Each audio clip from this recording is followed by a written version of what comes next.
दीवाना दीवाना हम ची दीवाना एखनो तो हरे है गिरानी गिरानी।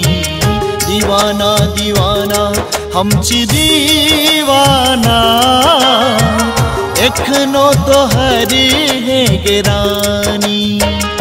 दिल तू बेवफा दिल एहन दगा दिल तू बेवफा दिल एहन दगा बन का तू हमारी दीवानी गिरानी।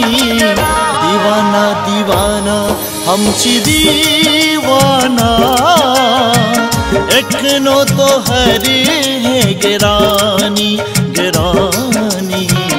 दीवाना दीवाना हम ची दीवाना एखनो तो हरे है गिरानी।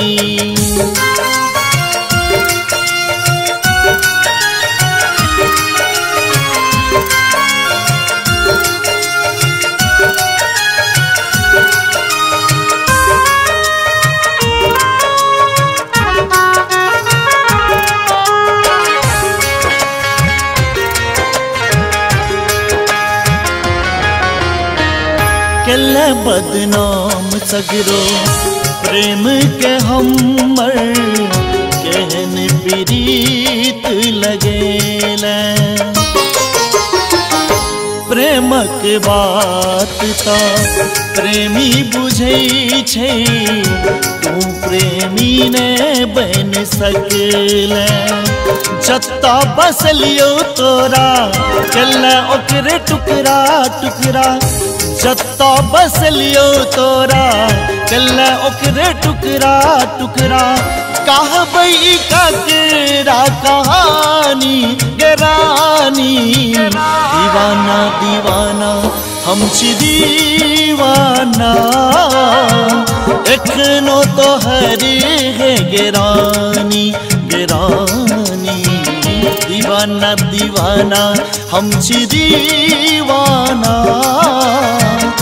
एखनो तो हरे है गिरानी।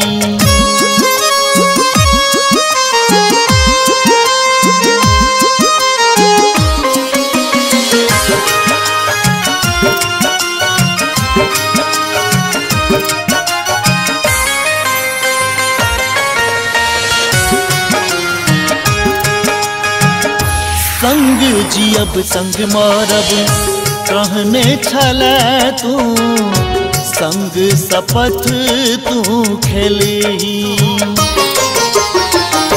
तखन किया तू बीच मझधारे असगर छोड़ तू देली।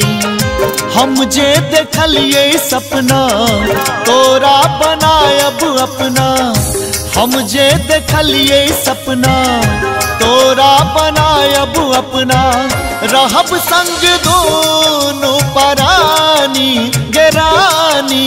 दीवाना दीवाना हम ची दीवाना एखनो तो हरे है गिरानी गिरानी। दीवाना दीवाना हम ची दीवाना एखनो तो हरे है गिरानी।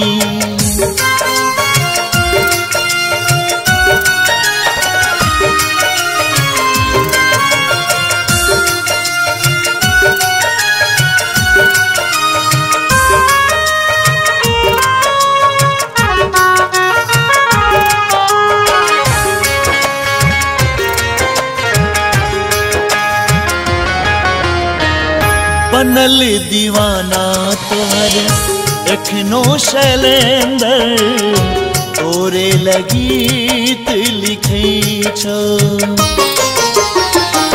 गब गब राम बाबू अपना स्वर में प्रेम की बात कहे छो।